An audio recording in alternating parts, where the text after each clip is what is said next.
I've been having a chance to get to know students from San Diego and staff from San Diego because the last couple of years, San Diego students and staff have been coming up and hanging out with us at the Los Angeles Urban Project, and so it's been a super good time. I love that. I don't know how many of you guys are old school and know Gent Grush, who used to be on stage. I shall be officiating his wedding in December, so I'm excited about that action. I wanted to give you guys a chance to get to know me a little bit better, so you know a little bit, just where I'm coming from. So I brought some pictures to show you so you can know a little bit who I am. Can we let's do the first one. All right, this is my spousal unit. This is the ever-loving love of my life, it's Erna Hackett. Wait, got someone who was in his youth group. Woo, woo, woo, woo. All right, my husband is a junior high school pastor. He is a beardy white dude, and he grew up in Portland, and he's a junior high school pastor in Los Angeles. He's 6 years younger than me. What? Oh,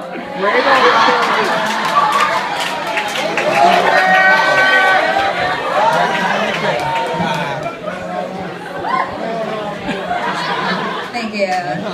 Thank you. This is us hiking because we like nature. And let's see, my husband and I, we've been married for 6.5 years. We live with another family. So we live with a family of 5, all right? So Christian community, not just for when you're in college, not just for when you're single. Since we've been married, we've only lived alone for like 6 months because there's something awesome about community. We live with a family that has 3 kids. They are my godchildren. I will show you their pictures because, that's that's my mom. I gotta show you my momsy. Oh, dang, my mom is so beautiful. What's happening? My mom is in her 60s. What? I want to age as well as that business right there. My mom is from Korea. Yes, all right. She immigrated from Korea after she married my dad. My dad passed away about 10 years ago. This is us in Manhattan a couple weeks ago having a mother-daughter New York trip. It was awesome. This really sweet moment with my mom. We're like walking down the streets of New York together. We're like arm in arm, and she's like, "Oh, nah." And I do my mom's accent, and I do it. You can't do it. If you're not Asian, you can't do it. I'm just letting you know. I'm just breaking down a race rule right now so you don't get it twisted and do it wrong. But mom, this is my mom, so I can do this. So just so you get it right. So, "Oh, nah. Mama grew up very poor on a farm in Korea, but now I am in biggest city in the world with my own daughter. I'm so happy." Come on, that is awesome.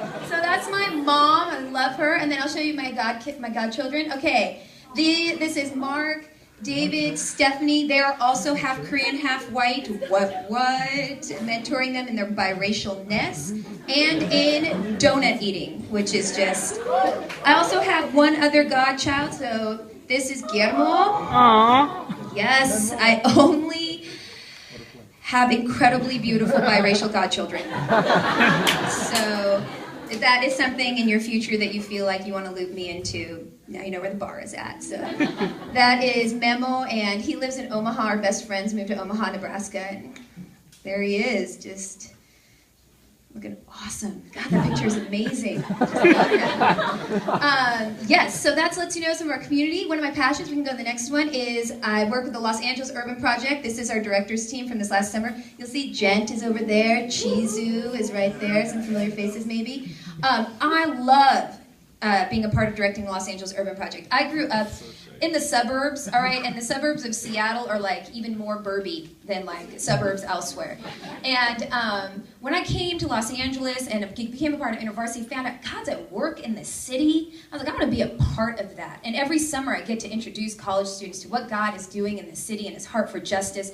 It's awesome. It's a passion of mine. It lights me up. So that's one of my passions, just so you can know. That's the Los Angeles Urban Project. Another passion of mine is these, not just these 3 women, but since I've been on staff, I've always been working with Black Campus Ministries, and so I'm passionate about Black students on campus. These are 2 women that I am mentoring at UCLA this year, and I just am in love with what God is doing among Black students on campus.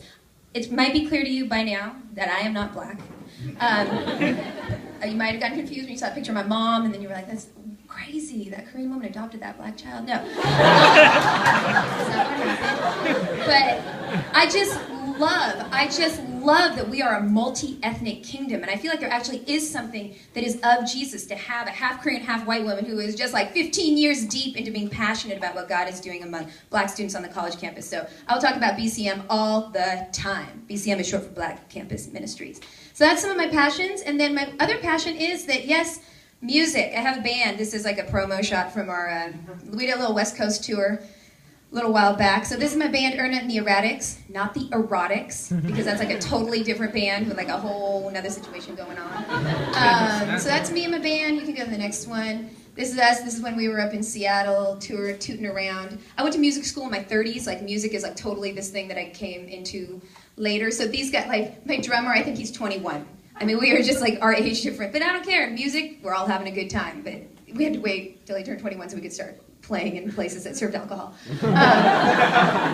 And then this is my EP. Just made my first EP. Thank you. So I'm excited. So that's a little bit about me. So I get it. It's like, okay, she does campus ministry. She does music.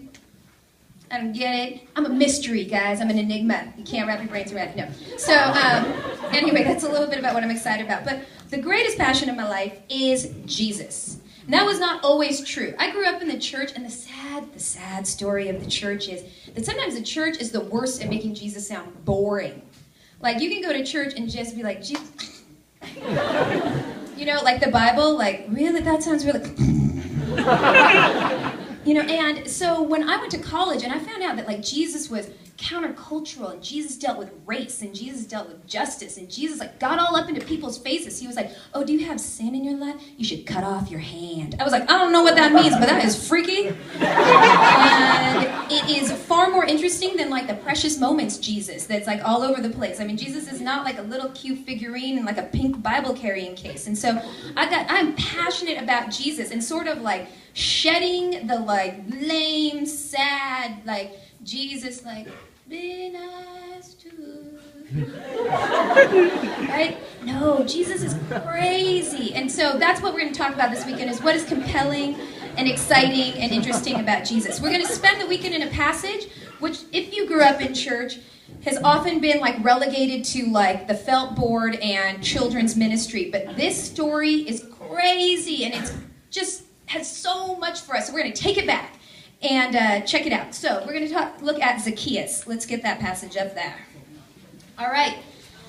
Zacchaeus and Jesus. All right. Jesus entered. I will sing. If I could, I would sing my whole sermon to you. I used to, when I was on staff and I had students who were like sleeping around campus, because I like to be woken up very gently. I don't like a hostile wake up. It puts me in a bad mood.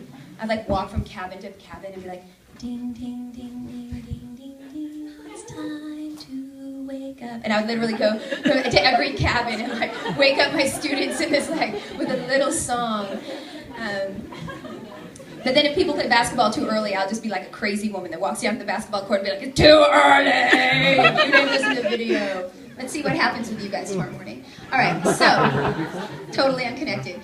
Jesus entered Jericho and was passing through. A man was there by the name of Zacchaeus. He was a chief tax collector and was wealthy. He wanted to see who Jesus was, but because he was short, he could not see over the crowd. So he ran ahead and climbed a sycamore fig tree to see him, since Jesus was coming that way. When Jesus reached that spot, he looked up and said to him, Zacchaeus, come down immediately. I must stay at your house today. So he came down at once and welcomed him gladly.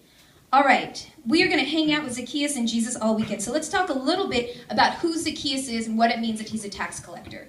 Israel, all right, so Zacchaeus is from Israel. Israel is occupied by Rome. Rome is like a huge empire, and they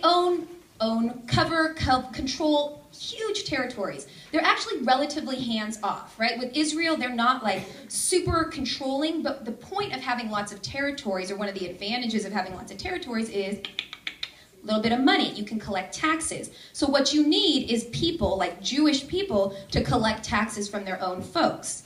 So you got to think, you need people who are willing to work for the Roman government to get money from their own people. Like, nobody likes to pay taxes. Nobody likes someone who's collecting taxes on behalf of the occupier, on behalf of the oppressor.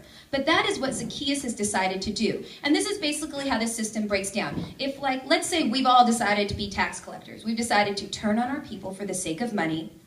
I'm not saying anything about who you guys really are. But let's say we would bid on territories. So we would be like, okay, this territory over here, like, okay, the Miracosta territory. Who thinks they can get $10,000 from those people? Oh, I think I can get 15. Well, I think I can get 20. The territory would be given to the tax collector who said that they could get the most. So they'd be like, all right, I think I can get $20,000 from that territory. Then that tax collector, their salary is not included in that amount. Their salary is what